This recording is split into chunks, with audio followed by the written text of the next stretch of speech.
নমস্কার। অবসরের কথাবাসরে সপ্তম পর্বে আপনাদের সবাইকে সাদর আহ্বান।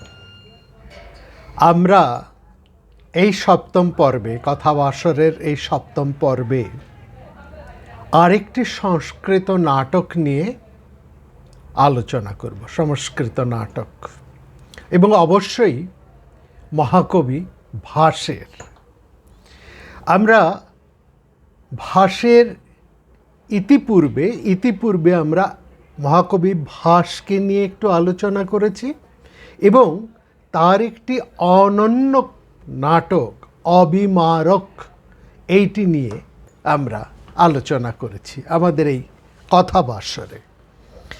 আজকে আমরা মহাকবি ভাসের যে কাহিনীটি নিয়ে আলোচনা করব সেটি মহাকবি ভাস গ্রহণ করেছেন রামায়ণ থেকে। কেন আমরা রামায়ণের কাহিনী আবার আলোচনা করতে বসেছি?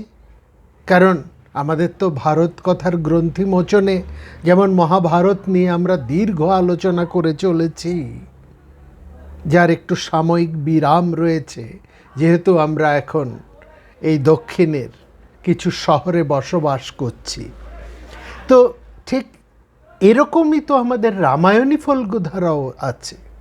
তাহলে সেখানে বাল্মীকি রামায়ণের বিস্তৃত আলোচনা করার পর আমরা আবার কেন ভাসের রামায়ণী নাটক নিয়ে, অর্থাৎ রামায়ণ কাহিনী, মহাকবি বাল্মীকির রামায়ণী কাহিনীকে উপজীব্য করে মহাকবি ভাস যে নাটকটি রচনা করেছেন সেইটি নিয়ে কেন আমরা আবার নতুন করে আলোচনা করছি, এ ব্যাপারে আমাদের দু তিনটি কথা অবশ্যই বলার আছে।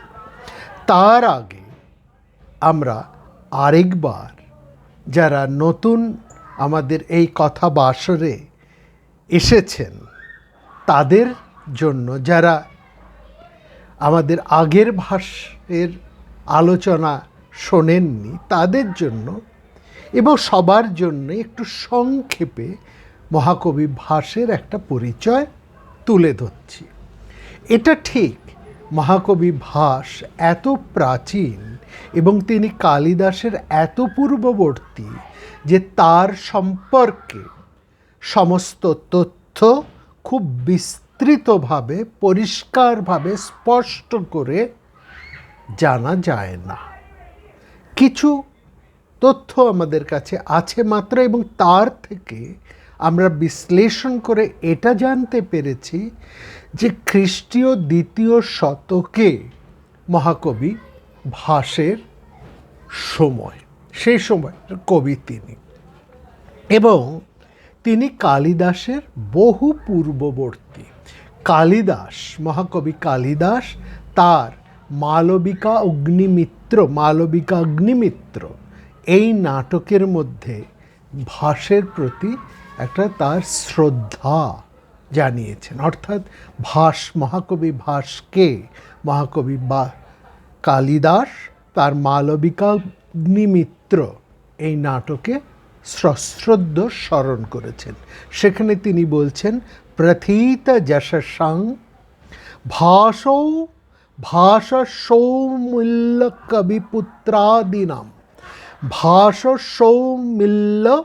কবিপুত্রাদিনাম। একেবারে এর বাংলা করার কোনো প্রয়োজন হয় না, প্রথিত যশসাং এটাই যথেষ্ট। প্রথিত যশসাং ভাসকে তিনি সশ্রদ্ধভাবে স্মরণ করে বলেছেন তিনি একজন প্রথিত যশা কবি। এবার ভাস সম্পর্কে যে তথ্যগুলো আমরা পাই, ভাস এত বিখ্যাত বা ভাসের গুরুত্ব কোথায়? মহাকবি ভাসের নাটক, তিনি একজন নাট্যকার, সংস্কৃত নাট্যকার। তিনি কোথায় তার গুরুত্ব এই গুরুত্ব পর্যালোচনা করতে গেলে প্রথমেই ভাস সম্পর্কে যে কথাটি সর্বজন আমাদের ভারতবর্ষের সমস্ত নাট্য সমালোচক তথা ইউরোপীয় নাট্য সমালোচকেরা যারা এক বাক্যে স্বীকার করেছেন, লৌকিক সংস্কৃত সাহিত্যের প্রথম একাঙ্ক নাটকের তিনি রচয়িতা। শুধু তাই নয়, পৃথিবীতে মৌলিক নাটক এবং একাঙ্ক নাটকের প্রবর্তন মহাকবি ভাসের হাত ধরে। তার আগে কোথাও একাঙ্ক নাটক তেমনভাবে আমরা কিন্তু পাই না। এটা হচ্ছে ভাসের সবচাইতে বড় বিশিষ্টতা। এবং তিনি একটি মাত্র দুটি মাত্র নন, তিনি বহু একাঙ্ক নাটকের রচয়িতা। এটাও যেমন তেমনি ভাস বহু অঙ্ক বিশিষ্ট নাটক রচনা করেছেন। আমরা যে অবিমারক নাটকটি নিয়ে সেখানে আলোচনা আমরা করেছি ভাসের, সেখানে আমরা দেখেছি 6 অঙ্কের নাটক ছিল সেটি। এবং নাটকীয় ঘটনার বিন্যাসে, চরিত্র চিত্রণে, নাট্য পরিবেশনে এবং সর্বোপরি মনস্তাত্ত্বিক বিশ্লেষণে ভাসের জুড়ি মেলা ভার। এইটা হচ্ছে সবচাইতে বড় কথা। অনেক ইউরোপিয়ান, পরবর্তী সময়ে অনেক ইউরোপিয়ান পণ্ডিতেরা তারা এটা বলার চেষ্টা করেছে যে ভাস গ্রিক নাটকের দ্বারা প্রভাবিত।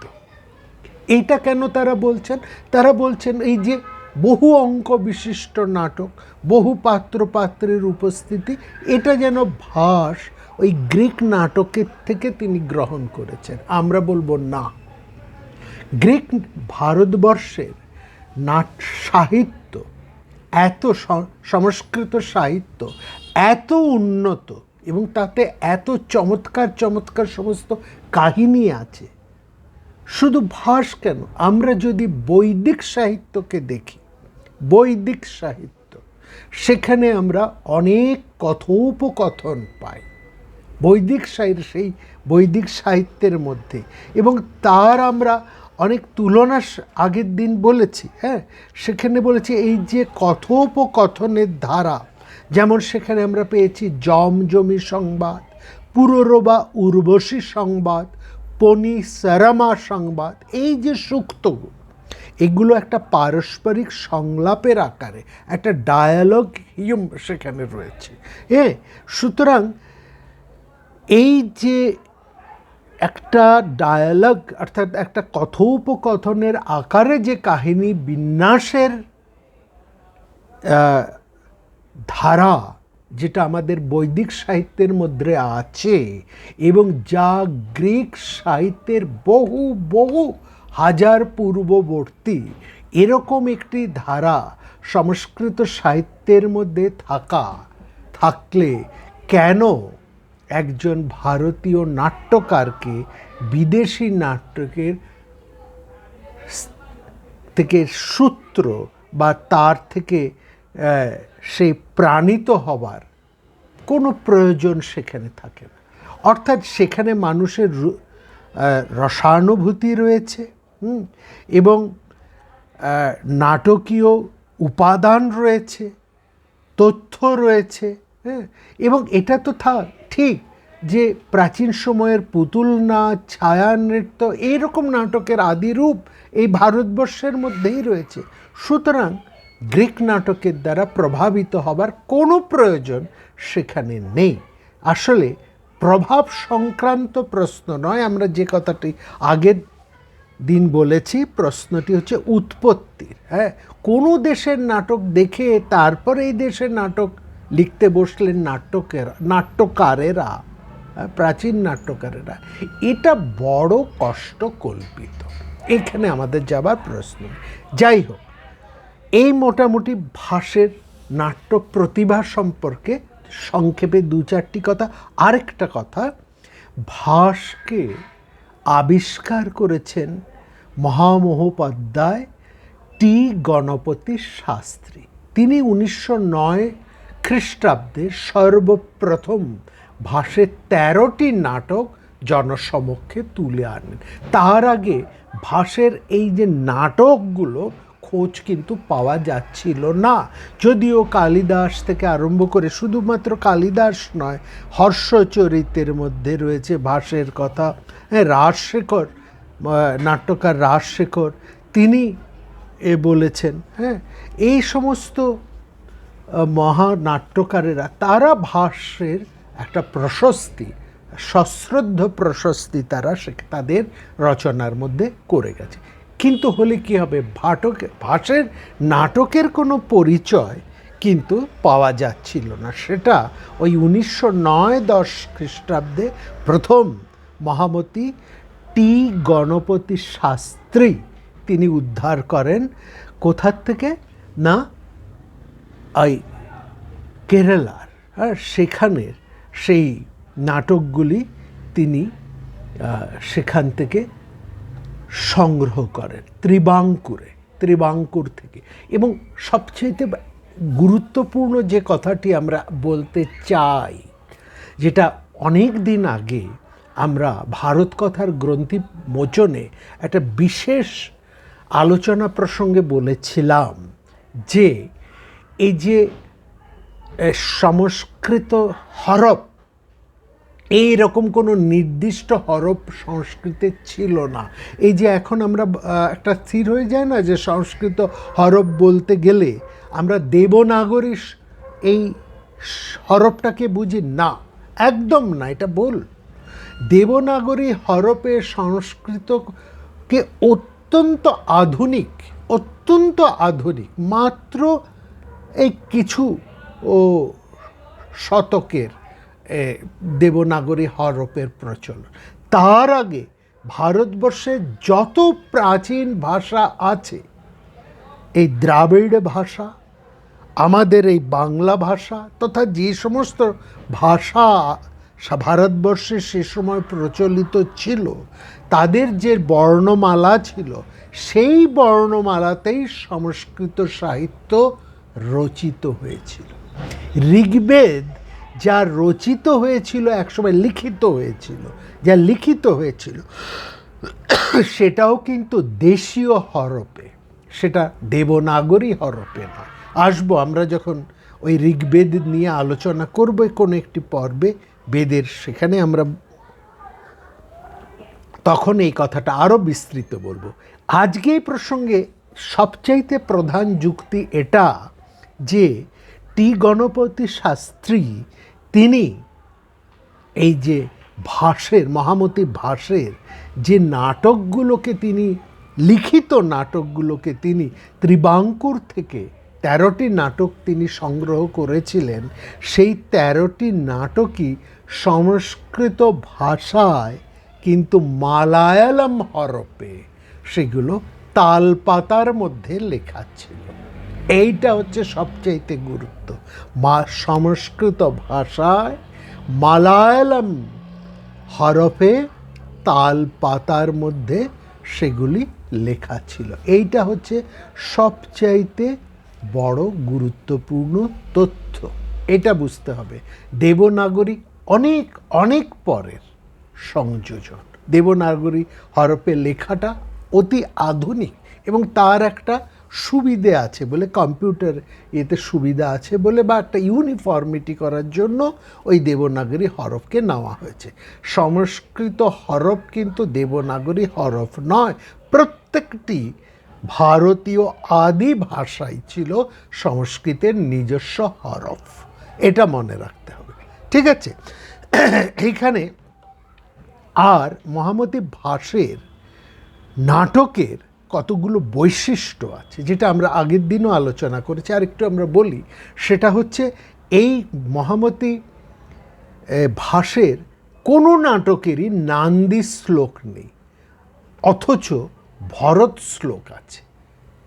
কোনটাকে নান্দি শ্লোক বলে আর কোনটাকে ভরত শ্লোক বলে, এইটা ভরত বাক্য বা ভরত বাক্য কোনটিকে বলে আর কোনটিকে নান্দি শ্লোক বলে, এটা একটু আমাদের বোঝা দরকার।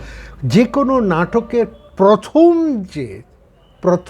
যে প্রয়াস বা শ্লোক বা যা পাওয়া যায়, প্রথম পংক্তি, প্রথম শ্লোক, প্রথম কাব্য যেটি, সেটাকে বলা হয় নান্দি।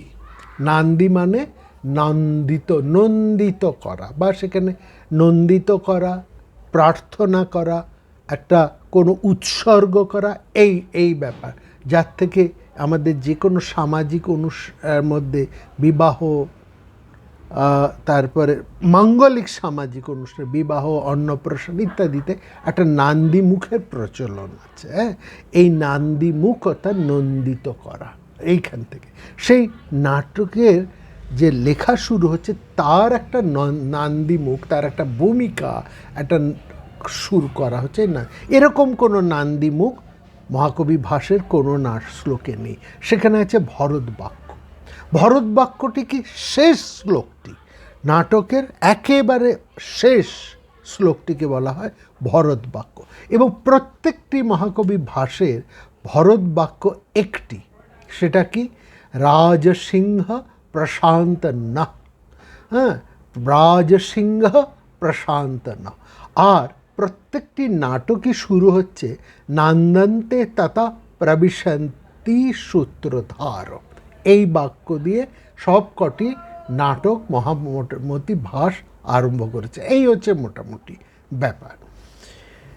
এবার আসছি আজকের যে নাটকটি, সেটি হচ্ছে রামায়ণকে উপজীব্য করে মহামতি ভাস, মহামতি ভাস দুটি নাটক লিখেছেন রামায়ণকে কেন্দ্র করে, মানে রামায়ণ, বাল্মীকি রামায়ণকে উপজীব্য করে দুটি, একটি হচ্ছে প্রতিমা নাটকম, আরেকটি হচ্ছে অভিষেক নাটকম। আমরা আজকে যে নাটকটি আলোচনা করব সেটা হচ্ছে প্রতিমা নাটকম। প্রতিমা, প্রতিম শব্দ থেকে এসছে প্রতিমা। প্রতিম মানে তার মতো, যেমন আমরা প্রতিমা তৈরি করি, দেবী প্রতিমা বা দেবতার প্রতিমা, অর্থাৎ দেবতার মতো, প্রতিরূপ। এই প্রতিরূপ থেকেই প্রতিমা শব্দটি, এবং এই প্রতিমা শব্দটি ভাস বড় নৈপুণ্য সহকারে ব্যবহার করেছে। এখানে তার নিজস্বতা ভীষণভাবে রয়েছে। আর আমরা বললাম কেন আমরা ভাসের এই রামায়ণী এই নাটক নিয়ে আলোচনা করছি, কারণ আমরা এটা বলেছি যে বিভিন্ন আঞ্চলিক কবি মহাকবি বাল্মীকির দ্বারা অনুপ্রাণিত হয়ে তাদের নিজস্ব বৈশিষ্ট্যকে বজায় রেখে বিভিন্ন রামায়ণী কাব্য রচনা করেছেন। যেমন আমাদের বাংলায় মহামতি কৃত্তিবাস, যার কথা আমরা আলোচনা করেছি, যেমন মহাকবি তুলসীদাস, ওই রাম কথা নিয়ে যেখানে আমরা আলোচনা করেছি, সেখানে এই দুই মহাকবিকে নিয়েই আমরা সামান্য আলোচনা করেছি। এদের লক্ষ্য করবো, এরা দুজনেই মহাকবি ভাসের থেকে, তারা কিন্তু মহাকবি বাল্মীকির থেকে, রামায়ণে মহাকবি বাল্মীকির থেকেই তারা উপাদান সংগ্রহ করেছেন, কিন্তু তাদের একটা নিজস্বতা রয়েছে। তারপরে যখন মাইকেল মধুসূদন দত্ত, আরও আধুনিক দিকে আমরা যদি চলে আসি, মাইকেল মধুসূদন দত্ত মেঘনাদ বধ কাব্য, বাল্মীকি নাটকের থেকেই তিনি অনুপ্রাণিত, কিন্তু সেখানে তার সম্পূর্ণ নিজস্বতা রয়েছে। ভাস আজ থেকে কত হাজার বছর আগে মহাকবি ভাসও বাল্মীকির দ্বারা অনুপ্রাণিত হয়ে তিনি এই নাটকটি রচনা করেছেন, প্রতিমা নাটকম। প্রতিমা নাটক পরবর্তীকালে কালিদাসও মহাকবি বাল্মীকির দ্বারা প্রভূত অনুপ্রাণিত হয়ে তিনি রঘুবংশ নাটকম রচনা করেছেন, এটা তো আছে। কিন্তু প্রতিমা নাটকের একটা ভীষণ বৈশিষ্ট্য আছে যা রঘুবংশের নেই। এই দিক থেকে প্রতিমা নাটক অনেকটা আমাদের মহাকবি কৃত্তিবাসের প্রায় কাছাকাছি। কারণ এই একটা কথা আমরা বলতে চাই যে বাল্মীকির রামায়ণ নিয়ে কিন্তু বহু সমালোচনা উঠে এসেছে, তখনও হয়েছে, মাঝখানেও হয়েছে, এখনও হচ্ছে, ভবিষ্যতেও হবে। সেখানে রামচরিত্র নিয়ে, রামকে নিয়ে বহু সমালোচনা হয়েছে। রামচন্দ্র সমালোচনায় রামচন্দ্রকে ক্ষতবিক্ষত করে দেওয়া হচ্ছে এখনও, এবং অনেকগুলো সমালোচনা খুবই সঙ্গত। সেখানে বাল্মীকিকেও কিন্তু ছাড়া হয়নি। কেন তিনি এরকমভাবে করলেন, কেন তিনি এই চরিত্রকে এইভাবে দেখালেন, এইভাবে বহু সমালোচনা বহু দিক থেকে উঠেছে। এবং এই সমালোচনাগুলো যে আধুনিক সমালোচনা তা নয়, আধুনিক সময়ের সমালোচনা নয়, অর্থাৎ ভাসের সময়ও, ভাস হচ্ছে খ্রিস্টীয় 2য় শতকের মানুষ, সেই সময়েও কিন্তু এই সমস্ত প্রশ্নগুলো, যে সমালোচনাগুলো করে এখনকার আধুনিক মানুষ সমালোচকেরা একটা আত্মপ্রসাদ লাভ করতে চান, তাদের স্মরণ করা দরকার যে এই সমালোচনাগুলো আজ থেকে বহু হাজার বছর আগেও উঠেছে, এবং সেই উঠেছে এমনভাবে, এবং তার ফলে সে সময়ের কবিরা, নাট্যকারেরা তারা ওই সমালোচনার অংশকে কেবল সমালোচনা করেননি, সমালোচনা করার জন্য তারা সমালোচনা করেননি, তারা নিজেদের মতন করে বাল্মীকিকে উপজীব্য করে নবরামায়ণ রচনা করে দিয়েছেন।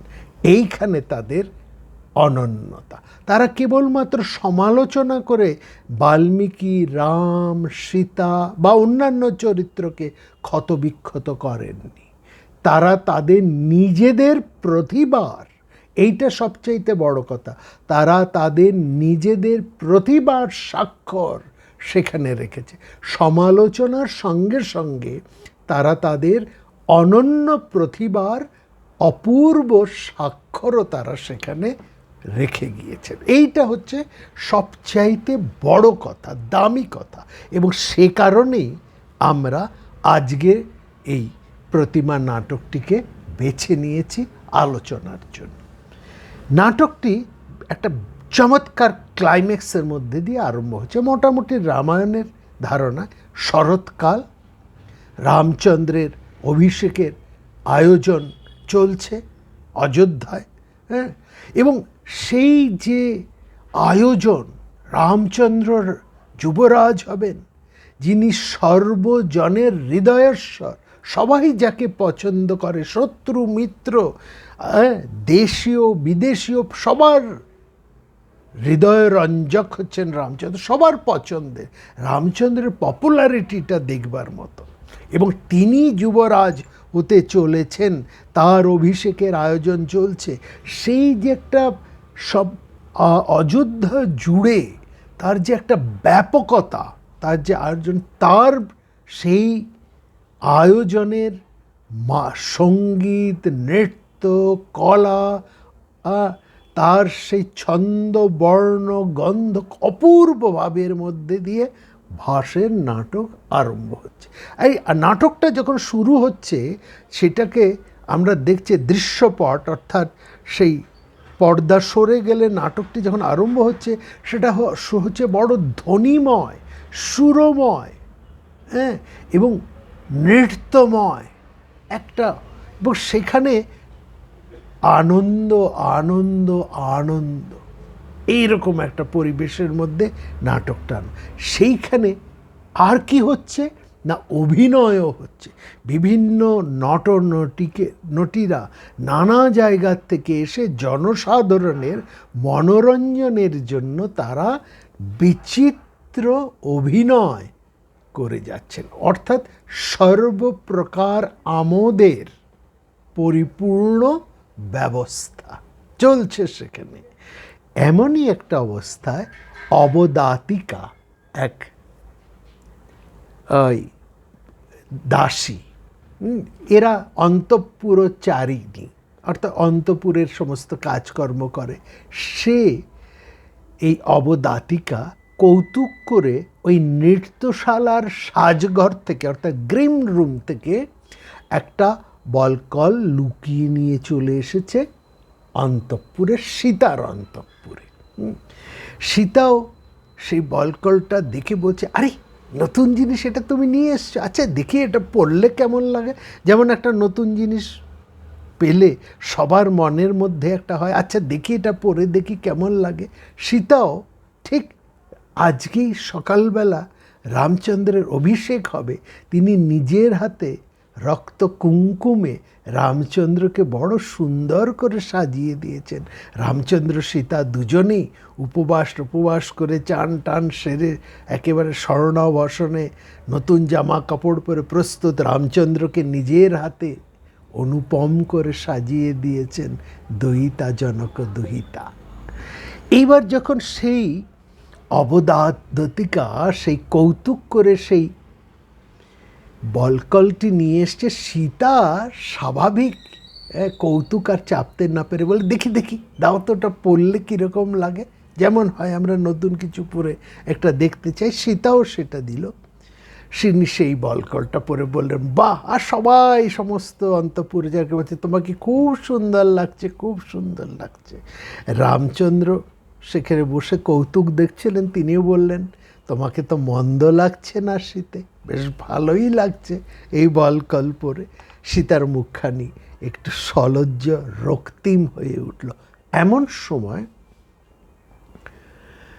চেটি এসে এবং রামচন্দ্র বললেন, সেখানে সব আনন্দ করছে। এমন সময় একজন চেটি অর্থাৎ আরেকজন দূতি সে এসে রামের আসন্ন অভিষেকের কথা জানালে, বললে যে এবার যেতে হবে, ওখানে সমস্ত কিছু আয়োজন আরম্ভ হয়ে গেছে, ব্রাহ্মণ পুরোহিত সব চলে এসেছে, স্বয়ং বশিষ্ঠ মুনি তিনি আয়োজন আরম্ভ করে দিয়েছেন। এই অভিষেক আরম্ভের কথা যে মুহূর্তে চেটি এসে জানালেন, সীতা পরমানন্দে তার গলার থেকে একটি স্বর্ণ মালিকা, একটি স্বর্ণালঙ্কার খুলে তাকে পরিয়ে দিলেন। আনন্দে শোনা যাচ্ছে আনন্দের কোলাহল, বাজনা, সঙ্গীতের সুর, মধুর ধূম, আর সেখানে পবিত্র মন্ত্র উচ্চারণ। এর মধ্যে কি হলো, হঠাৎ কি হলো, সমস্ত আনন্দ, সমস্ত বাজনা সব মুহূর্তে থেমে গেল, সব নিস্তব্ধ। ভেরির শব্দ, তুরি ভেরি যা প্রচণ্ড রবে বাজছিল, সব থেমে গেল। বুঝি কোনো বিপদ ঘটল? রামচন্দ্র রওনা দিয়েছিলেন তিনি গজরথে করে অভিষেক মঞ্চের দিকে। খানিক বাদে তিনি ম্লান মুখে ফিরে এলেন, এসে বললেন, অভিষেকের অনুষ্ঠান শুরু হওয়া মাত্রই মন্থরা এসে মহারাজ দশরথের কানে কানে কি যেন বলল, ফলে মহারাজ দশরথ অভিষেক থামিয়ে দিয়ে রামচন্দ্রকে বললেন, তুমি ফিরে যাও। অজ্ঞাত কোনো অমঙ্গলের আশঙ্কায় জনক দুহিতা সীতা একেবারে মুখটা তার কালো হয়ে গেল, বড় চিন্তিত হয়ে পড়লেন তিনি। শোনা যাচ্ছে পুরবাসীদের কলরব, কি হলো কি হলো, সবাই একে জিজ্ঞাসু হয়ে উঠেছে, অজ্ঞাত কোনো কিছু ঘটল কি না।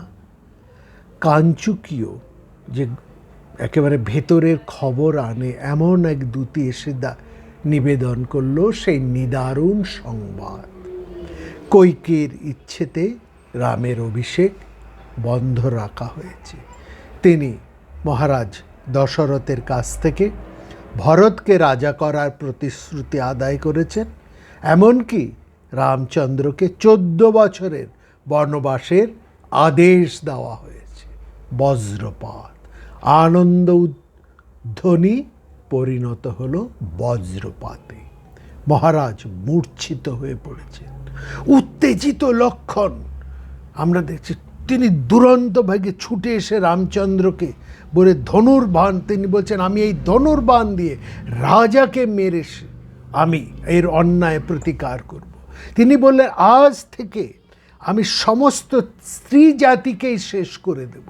এই স্ত্রী জাতি আমার পিতাকে এইভাবে বশীভূত করে আমার পরম প্রিয় জ্যেষ্ঠ ভ্রাতার অভিষেক বন্ধ করে দিয়েছে।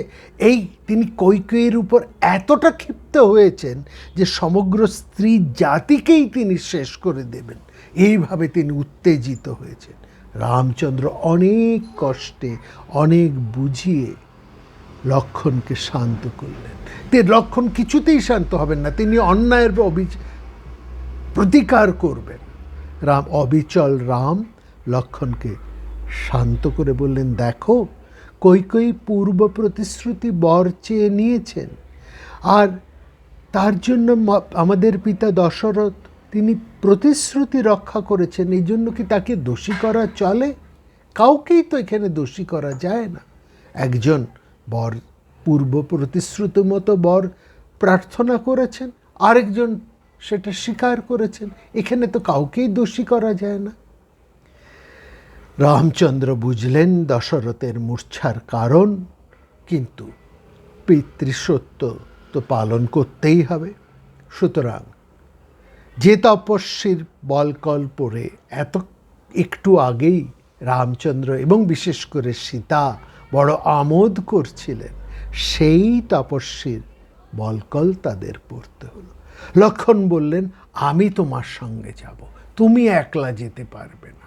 সঙ্গে সঙ্গে সীতাকে বললেন, বলো তুমি আমাকে সাপোর্ট করো, রামচন্দ্রকে একলা কি করে বনে ছেড়ে দেওয়া যায়? সীতাও বললেন, তাই তো, তুমি একলা তো কোনো কাজই করতে পারো না, আর তোমাকে একলা ছেড়ে দেবো কি করে? কে তোমাকে বনে দেখাশুনো করবে? অতএব লক্ষ্মণ যাবে। রাম যাবেন, লক্ষ্মণ যাবেন, সীতা কি করে একলা পড়ে থাকেন? সীতা বললেন, আমিও যাব। রামচন্দ্র রাজি হচ্ছেন না, কিন্তু লক্ষ্মণের মতন সীতাও দৃঢ় সংকল্প। সীতা যাবেন এবং লক্ষ্মণ তখন, সীতা বলছে, দেখো আমি তোমার হয়ে কথা বলেছি, তুমি এবার আমার হয়ে রামচন্দ্রকে বলো। লক্ষ্মণ বললেন, দেখুন আপনি হচ্ছেন আমাদের কাছে এক বনস্পতি সমান। একটা বনস্পতি যদি ঝড়ে পড়ে যায় তাহলে তার পাখি, তার পাতারা, তারা কি অক্ষুণ্ণ থাকে? তারাও তো মাটির মধ্যেই পড়ে যায়। আর পাতাগুলো তো আর আকাশে বিচরণ করতে পারে না, পাখিগুলো তো শুধু আকাশে ডানা মেলে থাকতে পারে না, তাদেরও তো পতন ঘটে।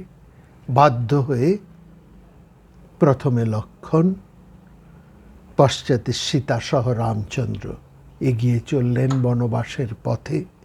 পুরবাসীরা এ সংবাদে বড়ই মর্মাহত। এটি প্রথম অঙ্ক। এই প্রতিমা 7 অঙ্কের নাটক। অবিমারক ছিল 6 অঙ্কের, এটি 7 অঙ্কের। এতক্ষণ এটি হলো প্রথম অঙ্ক। দ্বিতীয় অঙ্কের শুরুতে আমরা দেখতে পাচ্ছি কাঞ্চুকী ও প্রতিহারীর মধ্যে আলাপ। কাঞ্চুকী হচ্ছে যারা গোপন খবর নিয়ে আসে, আর প্রতিহারী হচ্ছে যারা পাহারা দেন অন্তঃপুরে, তাদের মধ্যে এবার সংলাপ হচ্ছে। দেখুন নাটকীয় পরিস্থিতি কি চমৎকারভাবে মহাকবি ভাস বর্ণনা করছেন। তার নাট্যের উপাদানগুলো দেখুন, যেন এ শুনতে শুনতে মনে হবে যেন ভাস এমনভাবে রচনা করেছেন আপনারা যেন সেটি নাট্যশালায়, রঙ্গমঞ্চে সেটি অভিনীত হতে দেখছেন।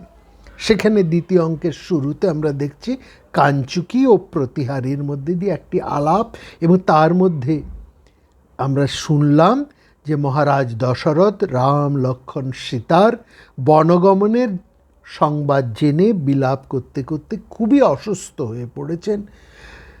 জ্যেষ্ঠা রানী কৌশল্যা এবং সুমিত্রা তার সেবা করছেন, তাকে সান্ত্বনা দিচ্ছেন, এবং তারপরে সুমন্ত্র রামচন্দ্র লক্ষ্মণ সীতাকে নিয়ে বনে গিয়েছেন। তিনি ফিরে এলে মহারাজ দশরথ জিজ্ঞেস করলেন রামের খবর। সুমন্ত্র বললেন রামচন্দ্র সেই বনে গেছেন, এবং সেখানে বললেন রামচন্দ্র, দশরথ জিজ্ঞেস করলেন রামচন্দ্র কি কিছু বলেছে? রাম কি আমার কিছু বলেছে? বলছে না, তিনি কোনো কথা বলতে চেয়েছেন, কিন্তু কথাগুলো তার গলায় এসেই আটকে গেছে, তিনি আর বলতে পারেননি। তিনি অযোধ্যার দিকে তাকিয়েছিলেন, তার চোখ দিয়ে জলধারা বেরিয়ে আসতে চেয়েছে অঝোর ধারায়, কিন্তু সেটা গড়িয়ে পড়েনি। তিনি অনেক কষ্টে সেই কথাকে আটকে দিয়েছেন গলার মধ্যে, চোখের জলকে আটকে দিয়েছেন চোখের মধ্যে, অর্থাৎ রামচন্দ্রের গলা ধরে গেছে, তিনি কোনো কথা বলতে পারলেন না, তার চোখ জলে ভরে গেল, তিনি অযোধ্যার দিকে নিমিষের নয়নে তাকিয়ে রইলেন, কিছু যেন দেখতে পেলেন না। সুমন্ত্র জানালেন, শৃঙ্গবের পুরে রথ থেকে নেমে রাম, সীতা এবং লক্ষ্মণ মহারাজেরকে প্রতি প্রণাম জানিয়ে বনের উদ্দেশ্যে রওনা হয়ে গেছেন।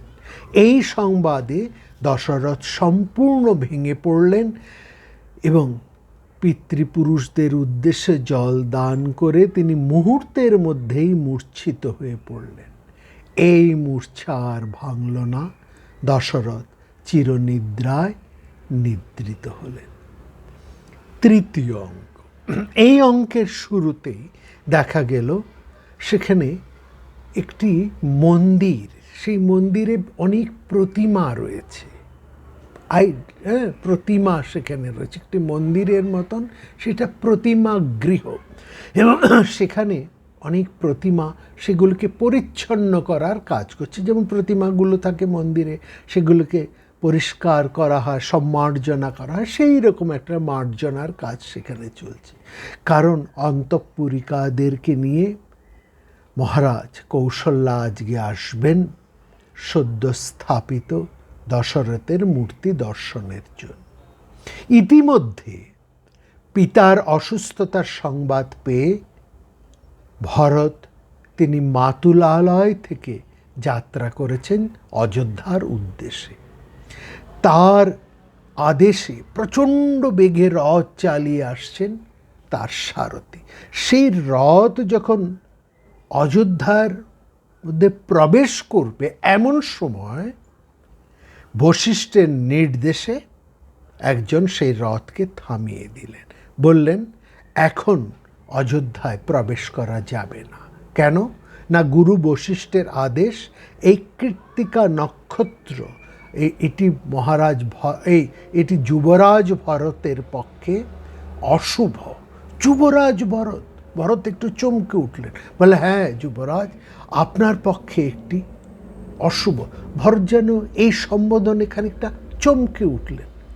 যুবরাজ তো রামচন্দ্র, কিন্তু তারা যুবরাজ ভরত বলছে। যাই হোক, বলছে না, আপনি এখন এই কৃত্তিকা নক্ষত্রের সময় পার করে তারপরে আপনি প্রবেশ করতে পারবেন অযোধ্যায়। এই সময় এখন প্রবেশ আপনার পক্ষে শুভকারী নয়।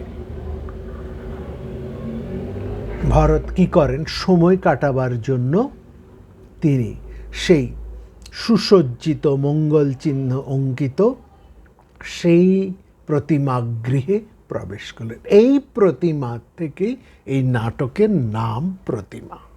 এইখান থেকে এইটি হচ্ছে নাটকের সবচাইতে গুরুত্বপূর্ণ অংশ। এখানে ঢুকে ভরত সেখানে যিনি রয়েছেন দেবকুলিক, যিনি এই প্রতিমা ইত্যাদি পূজা আর্চা বা তিনি সব করেন, দেখাশুন পুরোহিতের মতনই, হ্যাঁ, তা সে ভরত যখন সেখানে ঢুকতে যাবেন সঙ্গে সঙ্গে সেই দেবকুলিক বললেন, দেখুন আপনি এখানে প্রবেশ করবেন না। ভরত একটু বিশুদ্ধ হলে, দেখুন এটা হচ্ছে ক্ষত্রিয়দের মন্দির, হ্যাঁ এটা ক্ষত্রিয়দের মন্দির, এখানে সমস্ত ক্ষত্রিয়দের মূর্তি, রাজাদের মূর্তি এখানে রাখা আছে। আপনি একজন ব্রাহ্মণ যদি হন তাহলে এইখানে প্রবেশ আপনি করবেন না, এবং আপনার পক্ষে এইগুলোকে প্রণাম করাটাও সঠিক হবে না। আপনি এই ক্ষত্রিয় না হলে, ব্রাহ্মণ হলে আপনার এখানে কোনো প্রবেশ অধিকার নন, এবং ব্রাহ্মণ হয়ে ক্ষত্রিয় রাজাদের প্রণাম করবেন না আপনি। এটা কেবলমাত্র ক্ষত্রিয়দের জন্য। ভরত তখন তার নিজের পরিচয় দিলেন, আমি মহারাজ দশরথের দ্বিতীয় পুত্র। অর্থাৎ এই জায়গা থেকে মহাকবি ভাস এটা বোঝাতে চাইছেন যে ভরত কতটা অপরিচিত তার রাজ্যে। অর্থাৎ ভরত বেশিরভাগ সময়টাই তিনি তার মাতুলালয়েই কাটান। ফলত অযোধ্যাবাসীরা তাকে ভালো করে চেনেই না, এই হচ্ছে কারণ। এবং সেখানে তিনি জিজ্ঞেস দেখতে সমস্ত মূর্তিগুলোকে দেখছেন, সেই অজ, রঘু থেকে আরম্ভ করে একদম সেই পূর্বপুরুষ সেই সূর্য থেকে পর সমস্ত ইক্ষ্বাকু বংশের বড় বড় রাজারা সেখানে, ভগীরথ, দিলীপ, সবার মূর্তি আছে রঘুর মূর্তি, অজের মূর্তি। এবং দেখে তিনি বিস্মিত হয়ে বলেন, এখানে এই মন্দিরে কি জীবিত মানুষেরও মূর্তি রাখা হয়? দেবকুলিক বললেন, না না, এখানে কোনো জীবিত ক্ষত্রিয়ের মূর্তি রাখা নয়, এখানে সব মৃত ক্ষত্রিয়েরই কেবলমাত্র মূর্তি রাখা হয়। ভরত তখন তার পিতার মূর্তির কাছে এসে পিতার মূর্তিকে প্রণাম করে বলে, এই মহারাজ দশরথের মূর্তি কেন এখানে? তিনি তো রাজা। দেবকুলিক বুঝলেন যে ভরত তার পিতার সমস্ত খবর জানেন না। তখন তিনি সবিস্তারে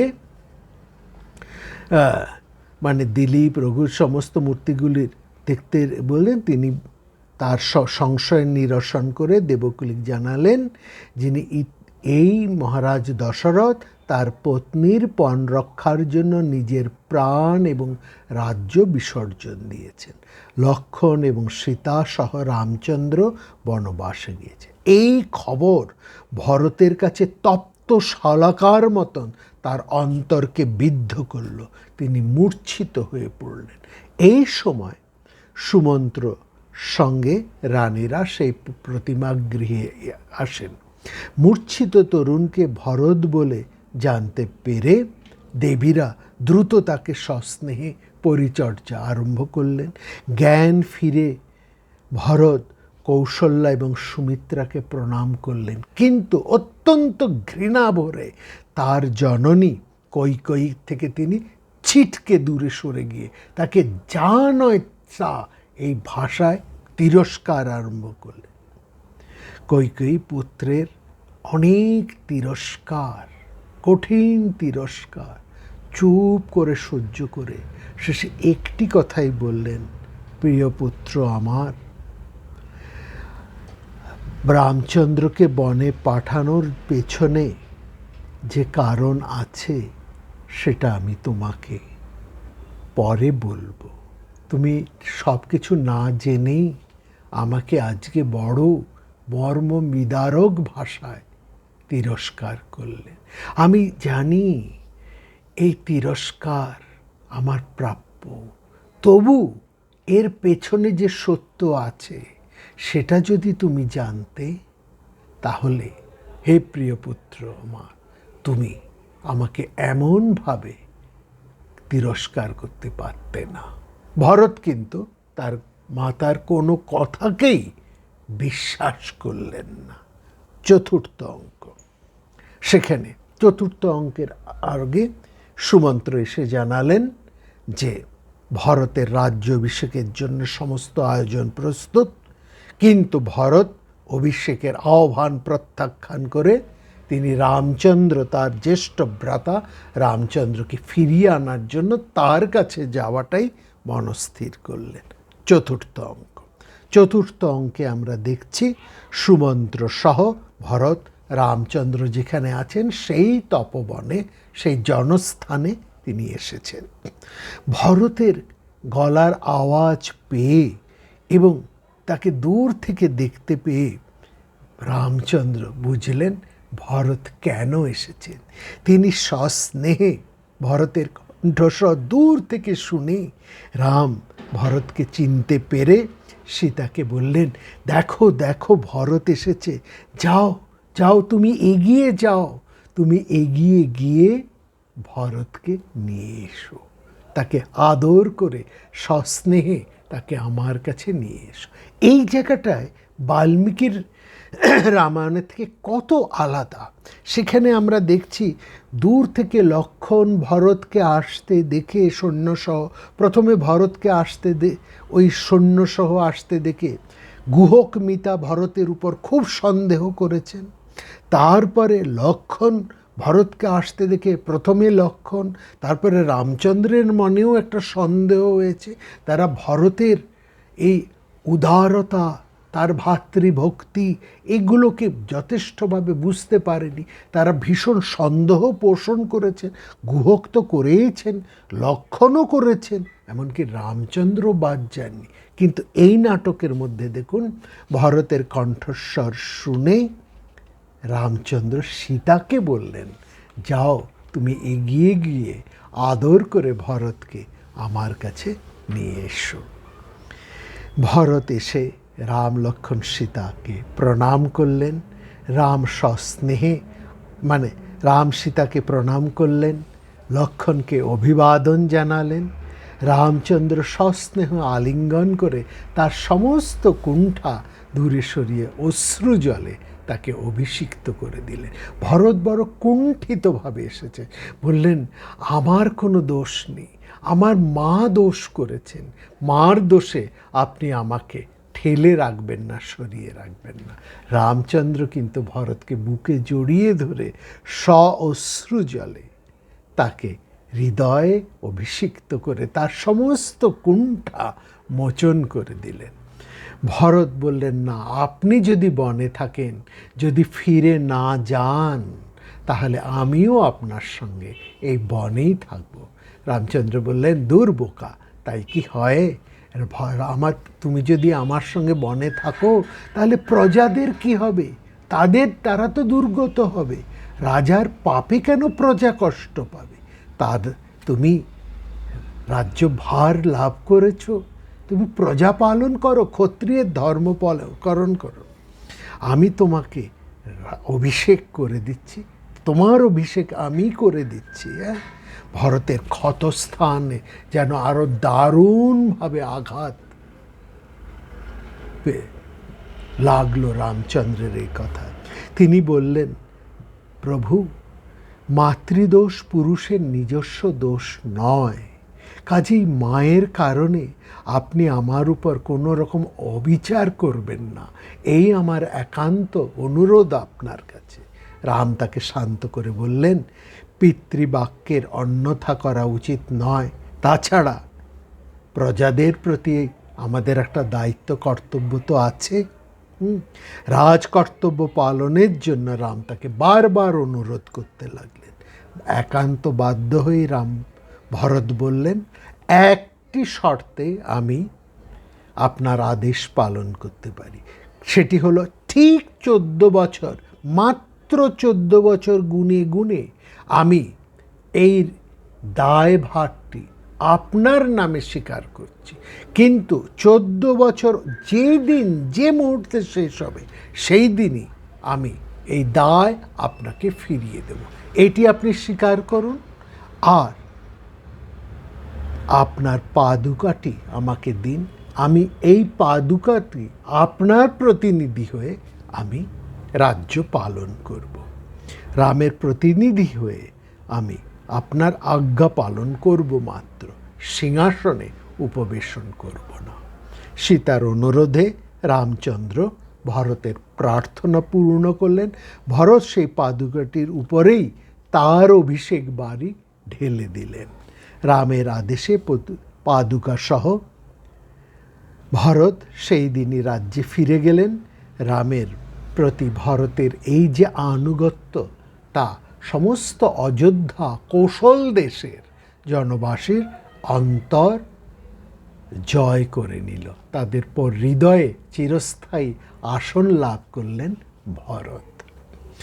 সীতা এদিকে বনে রয়েছেন, রাম, সীতা এবং লক্ষ্মণ। আমরা দেখছি পঞ্চম অঙ্ক, সেখানে দেখছি সীতা তার সেই নবনির্মিত সেই কুঠিরখানি, বনবাসের সেই কুঠিরখানি তিনি পরিষ্কার করছেন। দেবপূজা অনুষ্ঠানের জন্য চারা গাছ রোপণ করেছেন, ফুলের গাছ, সেখানে জলসিঞ্চন করে রামচন্দ্রের অপেক্ষা করছেন সীতা। রাম ও সীতার আশ্রমবাসের নানান কষ্টের কথা ভাবতে ভাবতে সেখানে আসছে। দুজনের হৃদয় দুজনকে একেবারে মথিত করে রেখেছে। আগামীকাল পিতার অর্থাৎ মহারাজ দশরথের বাৎসরিক শ্রাদ্ধ তিথি। রামচন্দ্র সেটি কিভাবে সুসম্পন্ন করবেন, সেই জন্য তিনি খুবই চিন্তিত। সীতাকে তিনি তার চিন্তার কথা জানালেন। এই বনে কোন উপাচারে তিনি পিতা দশরথের যথাযথ মর্যাদায় তার সেই বাৎসরিক শ্রাদ্ধ পালন করবেন, এটা ভেবে তিনি ভাবছেন কোন উপাচারে তিনি করবেন। হ্যাঁ, কারণ বনের ফল মূল ফুল এই দিয়ে কি একজন বিশাল ক্ষত্রিয় রাজার যথাযথ শ্রদ্ধা সহ শ্রাদ্ধ অনুষ্ঠান সম্পন্ন করাকে যায়? এইটা নিয়ে রামচন্দ্র ভীষণ চিন্তিত। এদিকে রামচন্দ্র খর দূষণ দুটি রাক্ষসকে মেরে ফেলেছেন। হ্যাঁ, তার রাক্ষস সেখানে রামের, এবং এই দুই রাক্ষস রামের হাতে নিহত হওয়ায় রাক্ষস রাজ রাবণ রাম লক্ষ্মণের উপর প্রচণ্ড ক্রুদ্ধ হয়ে আছেন। প্রতিশোধ গ্রহণ করার জন্য সে সীতাকে হরণ করার জন্য রাবণ এদিকে এগিয়ে আসছে। সন্ন্যাসী রূপে তিনি সেখানে এসে উপস্থিত হলেন। সেই কুঠিরে উপস্থিত হলেন রাবণ সন্ন্যাসীর বেশে, পুরোহিতের বেশে। এদিকে লক্ষ্মণ কিন্তু সেই কুঠিরে নেই। তিনি আগামীকাল তার পিতার বাৎসরিক শ্রাদ্ধ এই সমস্ত উপাচার আয়োজনের জন্য এবং মুনিদেরকে নিমন্ত্রণ করার জন্য তিনি অন্যান্য মুনিদের যে সমস্ত ঋষিদের যে সমস্ত আশ্রম সেখানে গেছেন মুনি ঋষিদের পরিচর্যার জন্য, তাদেরকে পরিচর্যা করে তাদেরকে নিমন্ত্রণ করার জন্য আগামীকাল তাদের পিতার বাৎসরিক কার্যে তারা যাতে উপস্থিত থাকে। কুঠিরে, পর্ণকুঠিরে উপস্থিত রয়েছেন রামচন্দ্র এবং সীতা। দুজনেই আগামীকাল তাদের পিতার বাৎসরিক শ্রাদ্ধ কিভাবে রাজকীয় মর্যাদায় সুসম্পন্ন করা যায় এই বনের মধ্যে বাস করে, সেটা নিয়েই তারা প্রচণ্ড চিন্তিত এবং ব্যাকুল। এমনই অবস্থায় সন্ন্যাসী এক পুরোহিত বেশে সেখানে ছদ্মবেশী তিনি এলেন। অতিথিকে বেশে রামচন্দ্র অতিথিকে বরণ করলেন এবং সীতাকে অতিথি সেবার আদেশ দিলেন। ছদ্মবেশী রাবণ, তিনি রামচন্দ্র তার কাছেও রাবণের কাছেও তার দুশ্চিন্তার কথা বললেন। ছদ্মবেশী রাবণ সমস্ত শাস্ত্রে এবং শ্রাদ্ধ বিধিতে তার ব্যুৎপত্তির কথা বললেন। বলে কোনো চিন্তা নেই, আমি এই ব্যাপারটা খুব ভালোই জানি, আমি আপনাকে বলছি কিভাবে করলে মহারাজ দশরথের শ্রাদ্ধ কর্ম যথেষ্ট মর্যাদা সহকারে করা যায়, সেটি আমি আপনাকে সুন্দর করে বলতে পারব। রাম আগ্রহী হয়ে উঠলেন, জানতে চান পিণ্ডদানের সময় কিভাবে পিতৃপুরুষকে বিশেষভাবে তৃপ্ত করা যায়। ছদ্মবেশী রাবণ বললেন লোকবিহিত বিষয়ের মধ্যে তৃণের মধ্যে যেমন তুষ, ঔষধির মধ্যে যেমন তিল, শাকের মধ্যে যেমন কলাই, পশুর মধ্যে যেমন গাভী, সে এছাড়াও আরেকটা বিশেষ বিষয় আছে। রামচন্দ্র বললেন, বলুন দয়া করে, কি সেই বিশেষ বিষয় যেটা দিলে আমি যথার্থ মর্যাদায় আমার পিতার বাৎসরিক শ্রাদ্ধকে সুসম্পন্ন করতে পারি? রাবণ বললেন, হিমালয়ের সপ্তম শিখরে কাঞ্চন পার্শ্ব নামে এক ধরনের মৃগ হরিণ আছে। শিবের মস্তক থেকে প্রবাহিত গঙ্গার জলই একমাত্র তারা পান করে। বায়ুর মতন তারা বেগবান। মহর্ষিরা চিন্তা করা মাত্রই তপস্যার প্রভাবে ওই হরিণ, ওই মৃগগুলো তাদের কাছে এসে প্রাণ ত্যাগ করে এবং ওই মৃগ মাংসেই শ্রাদ্ধ করলে পিতৃপুরুষ অক্ষয় স্বর্গ লাভ করে। এই আপনি যদি হিমালয়ে গুলো এখানে পাওয়া যায় না, হিমালয়ে গিয়ে আপনি সেটি লাভ করতে পারেন। ওইখান থেকে যদি আপনি মেরে একটি ওরকম হরিণ, স্বর্ণ হরিণ, হ্যাঁ, তাকে যদি আপনি নিয়ে আসতে পারেন, কাঞ্চন পার্শ্ব মৃগ, তাকে যদি আপনি নিয়ে আসতে পারেন, তাহলে তার মাংস দিয়ে আপনি যদি দশরথের শ্রাদ্ধ কর্ম করেন তাহলে সেটি সুসম্পন্ন হবে। এবং এই কথা শুনে রাম সীতা সহ তক্ষুনি ওই হিমালয়ে যাত্রা স্থির করলেন। এইদিকে রাবণের সঙ্গে এসেছে তার এক অনুচর। সে ওই হরিণের বলল, ওই দেখুন মহারাজ, সে ওই হরিণের বেশ ধরে মারিচ, সে ওই স্বর্ণ হরিণের ধরে ওইখানে ঘোরাফেরা আরম্ভ। রাবণ বললে, আরে আপনার কি সৌভাগ্য, আপনার কি প্রভাব, যে হরিণ হিমালয়ে থাকে সেই হরিণই এখন দেখুন এই বনে এই সুদূরে এসে উপস্থিত হয়েছে। আপনি ওটাকে বধ করে নিয়ে এসে কালকেই আপনার পিতা শ্রাদ্ধ কর্ম করুন। এই অর্থাৎ এইদিকে রামচন্দ্র প্রতিজ্ঞা করে বসেছেন এই মৃগ না পেলে হিমালয়কে তিনি বিদীর্ণ করবেন, যেমন কার্তিক যেমন ক্রৌঞ্চ পর্বতকে বিদীর্ণ করেছেন, সেই রকমই তিনি ওই হরিণের জন্য হিমালয়কে বিদীর্ণ করবেন। এবং সেই মুহূর্তেই সেই মারিচের প্রভাবে সেই স্বর্ণমৃগ অর্থাৎ মারিচ স্বর্ণমৃগ রূপ ধারণ করলেন এবং রাবণ বললেন, ওই দেখুন ওখানে সেই স্বর্ণমৃগ চলে এসছে, আপনার কি সৌভাগ্য, আপনি ওটিকেই নিয়ে আসুন। রাবণের দেখানো মাত্রই সীতাকে সেই অতিথির রাবণের কাছে রেখে রামচন্দ্র দ্রুত সেই হরিণটিকে বধ করতে ছুটে গেলেন। এইখানে দু তিনটি কথা বলার আছে।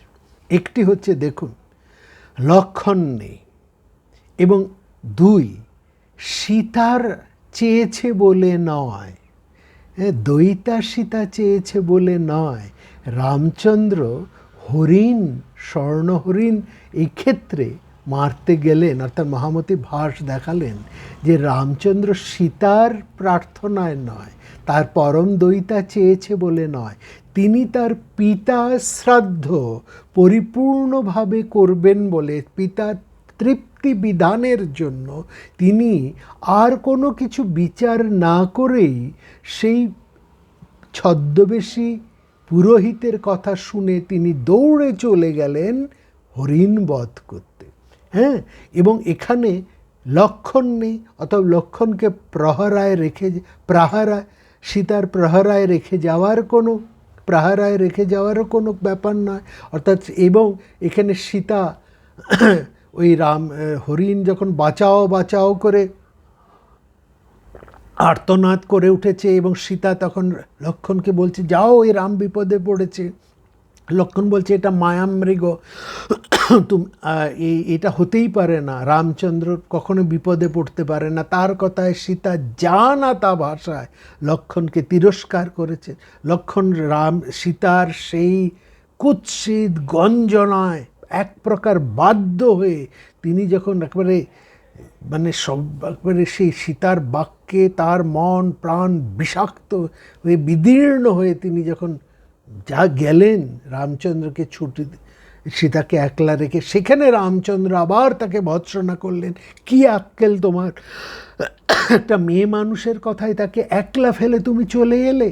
এইখানে দুবার যে লক্ষণ ভর্ষিত হলেন, একবার সীতার কাছে অন্যায়ভাবে, আবার রামচন্দ্রের কাছে অন্যায়ভাবে, এইসব কোনো ব্যাপার কিন্তু ভাসে না। অর্থাৎ যেইগুলো নিয়ে রামায়ণের যেই জায়গাগুলো নিয়ে বিশেষভাবে সমালোচনা উঠেছে তার একটিও কিন্তু ভাসের নাটকের মধ্যে নেই। মহামতি ভাস সুনিপুণভাবে সেইখানে সরিয়ে দিয়ে ঘটনাটাকে সম্পূর্ণ অন্য মাত্রায় বইয়ে দিলেন। সেখানে সীতার কারণে নয়, রামচন্দ্র ছুটে গেলেন তার পিতার তৃপ্তি বিধানের জন্য।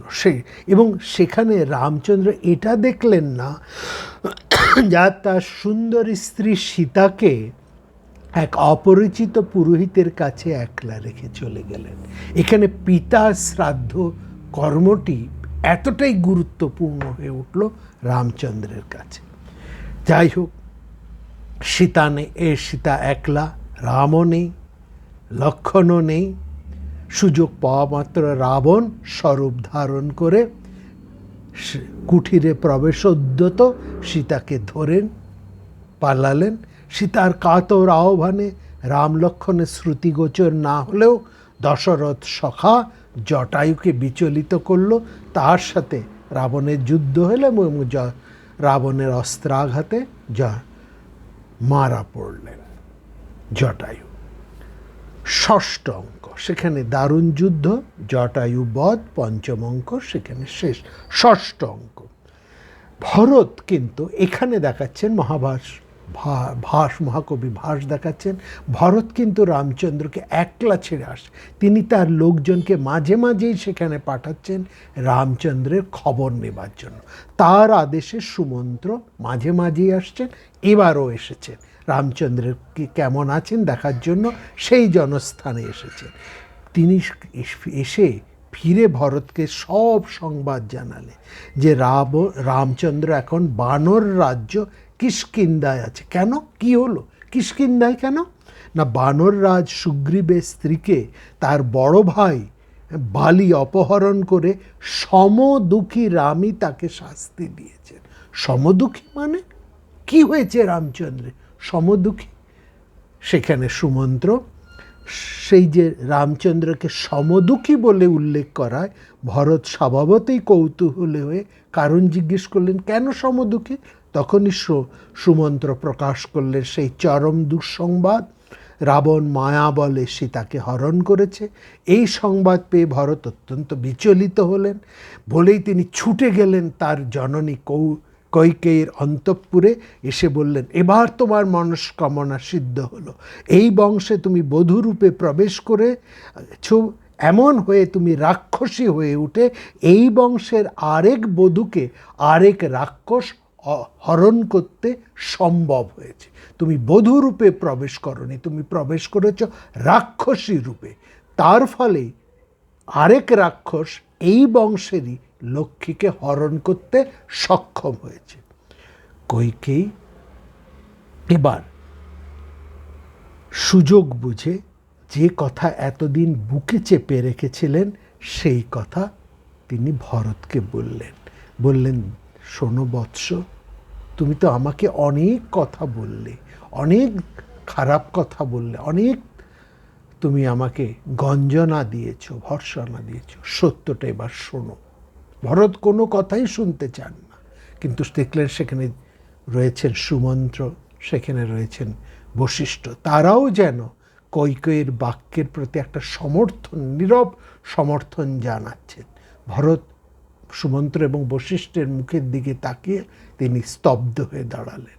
সুযোগ বুঝে কৈকেয়ী বলতে আরম্ভ করলেন, অনেক দিন আগে মহারাজ দশরথ যখন মৃগয়াপ করতে বনে গিয়েছিলেন, তখন সরোবরে এক মুনিকুমারের কলসিতে জল ভরার শব্দ দূর থেকে শুনে পশুর জলপানের শব্দ ভেবে শব্দবেদী বাণ প্রয়োগ করেন। সেই বাণে সেই মুনিপুত্র অন্ধক মুনির পুত্র সিন্ধুমুনি মারা যান।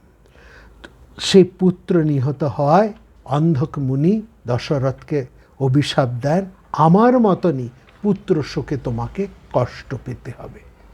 কিন্তু এবার কি হবে?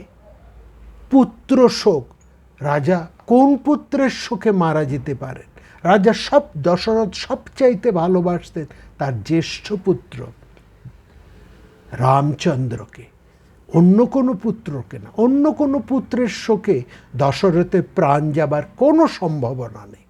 এই দিকে তাহলে হয় রামচন্দ্রকে মরতে হয়, আর না হলে রামচন্দ্রকে বনবাসে পাঠাতে হবে। এই দুয়ের একটা কষ্ট পেলে তবেই দশরথের জীবনে এইটি সত্য হয়ে উঠবে।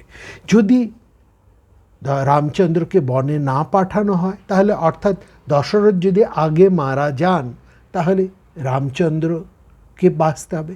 তাহলে তো এই শোক রামচন্দ্রকে মরতে হবে, হয় রামচন্দ্রকে মরতে হবে, আর না হলে রামচন্দ্রকে বনে যেতে হবে, তবেই এই পুত্র শোক মহারাজ দশরথ পাবেন।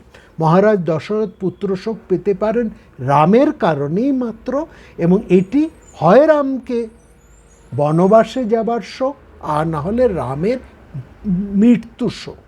রামকে মেরে ফেলা এটা তো কেউই চান না, কোনো শত্রু, পরম শত্রু চান না রামচন্দ্র মারা। সেখানে কৈকেয়ী কি করে চাইবে? তখন কৈকেয়ী সুমন্ত্র, এখানে মহাকবি ভাস এভাবে নাটকটি রচনা করছেন। এখানেই মহাকবি ভাসের অনন্যতা। তিনি দেখাচ্ছেন যে কইকেয়ী সুমন্ত্র এবং বশিষ্ঠের সঙ্গে আলোচনা করে এটা ঠিক করলেন রামচন্দ্রের মৃত্যু ঘটতে দেওয়া যাবে না, এই শোক তারাও নিতে পারবেন না, বরং রামচন্দ্রকে কিছুদিনের জন্য বনবাসে পাঠিয়ে দেওয়া হোক। এই শোকটি তাকে রাজা হতে না দিয়ে, যুবরাজ হতে না দিয়ে তাকে বনবাসে পাঠিয়ে দিলে সেই শোক দশরথ সত্য, তাতে দশরথ বরং মারা পড়বেন, রামচন্দ্র বেঁচে যাবেন। রামচন্দ্রের প্রাণ রক্ষাটাই হচ্ছে আসল, সেটাই সবার পক্ষে মঙ্গলজনক হবে। সুতরাং পুত্রকে প্রবাসে না পাঠাতে পারলে তো রাজার এই শাপ ক্ষয় সম্ভব হবে না। এই কারণেই কইকেয়ী রামের বনবাস প্রার্থনা করেছিলেন। ভরত সেই সময় মামার বাড়িতে ছিলেন বলে ভরত কিছুই জানতে পারেননি। কিন্তু 14 বছরের বনবাস কেন? কইকেয়ী বললেন 14 দিন বলতে গিয়ে মনের অস্থিরতার জন্য তিনি 14 বছর বলে ফেলেছেন। ঋষির অভিশাপ খণ্ডনের জন্য মায়ের এই কাণ্ড, এই কথা জেনে পুত্র ভরত আর তার মাতার প্রতি বিরূপ থাকতে পারলেন না। নিজের দুর্ব্যবহারের জন্য মায়ের কাছে ক্ষমা প্রার্থনা করলেন। মাতা পুত্রের মিলনে শেষ হলো 6ষ্ঠ অঙ্ক। 7ম অঙ্ক বা শেষ অঙ্কের শুরুতে এক জনৈক তাপস অর্থাৎ সন্ন্যাসী, অল্প বয়সী সন্ন্যাসীদেরকে বলা হয় তাপস, তাদের বক্তব্যের মধ্যে দিয়ে জানা গেল রামচন্দ্র সীতার অপহরণকারী রাবণকে বধ করে, মানে হনুমান বানরদের সাহায্যে রাবণকে বধ করে সীতা উদ্ধার করার পর রাক্ষস রাজ্যে বিভীষণকে অভিষিক্ত করে রাক্ষস বানর পরিবৃত হয়ে নিষ্কলঙ্ক সীতাসহ সেই জনস্থানে যেখানে তারা কুটির বেঁধেছেন সেখানে ফিরে এসেছেন। হ্যাঁ, এখানে সীতার কোনো অগ্নি পরীক্ষার কোনো ঘটনা সেখানে নেই। সীতা, রামচন্দ্র সীতাকে নিষ্কলঙ্কা বলেই তাকে হৃদয় গ্রহণ করেছেন, তার জন্য সীতাকে কোনো অগ্নি পরীক্ষা দিতে হয়নি। ভরত সেই খবর পেয়ে জননীদেরকে নিয়ে, মায়েদেরকে নিয়ে, অন্য ভাইদেরকে নিয়ে, সমস্ত কুলবধূদেরকে নিয়ে, বশিষ্ঠ সহ সমস্ত পুরোহিতবৃন্দ, সুমন্ত্র সহ সমস্ত অমাত্যদেরকে নিয়ে সেখানে উপস্থিত হলেন। উপস্থিত হয়ে বললেন, আজই 14 বছর সম্পূর্ণ হয়েছে, আর এই নিন যে চাবি, রাজ্যভার অর্পণের যে দায়িত্ব, যে চাবি আপনি আমাকে দিয়েছেন, আজকে 14 বছর সম্পূর্ণ, এই চাবি আপনাকে আমি ফেরত দিলাম। আপনি গ্রহণ করুন বা না করুন, আমাকে মুক্তি দিন, আমি আর এ বইব না। সেইখানেই ওই জনস্থানে ভরত রামচন্দ্রের অভিষেক করলেন। রামচন্দ্রের রাজ্য অভিষেক হলো ওই জনস্থানে। তারপরেই রামচন্দ্র ভরত, শত্রুঘ্ন, সমস্ত জননীদের, গুরুদেরকে, মন্ত্রী অমাত্য সবাইকে নিয়ে তিনি তা পুষ্পক রথে করে স্বজন পরিজনে আহরণ করে রওনা দিলেন অযোধ্যা নগরীর দিকে। একটি সুখান্ত মিলনান্তক নাটক এখানে পরিসমাপ্ত হলো। এই নাটকে সীতার কারণে স্বর্ণমৃগের কোনো ঘটনা নেই, সীতা লক্ষণের কোনো দুর্বাক্য নেই, সীতার কোনো অগ্নি পরীক্ষা নেই, এবং এটি একটি সুখান্ত নাটক, এবং সীতা পরিত্যাগেরও কোনো ব্যাপার নেই, লক্ষণ পরিত্যাগেরও কোনো ব্যাপার নেই, এবং রামচন্দ্রের আত্মদানের, সরয়ূ নদীতে আত্মহত্যারও কোনো কার্টুন। অর্থাৎ যেমন একটা পরিপূর্ণ মিলনান্তক সুখান্ত নাটক সাধারণ মানুষেরা কামনা করে, যেখানে কোনো রকম সমালোচনা নেই, কারো প্রতি কারো কোনো দেশ নেই, কোনো বিদ্বেষ নেই, একটা সুখান্ত এবং অতি মিলনাত্মক, কারো প্রতি কারো কোনো দুর্বাক্য প্রয়োগ নেই, দুর্ব্যবহার নেই, এমন একটি মধুর নাটক যা ভারতবর্ষের প্রতিটি ভারতবাসী কামনা করেন। তাদের হৃদয়ের রামায়ণ, হৃদি রামায়ণ মহাকাব্য যেন অশ্রু জলে নয়, হৃদয় রসে রচনা করেছেন মহাকবি ভাস।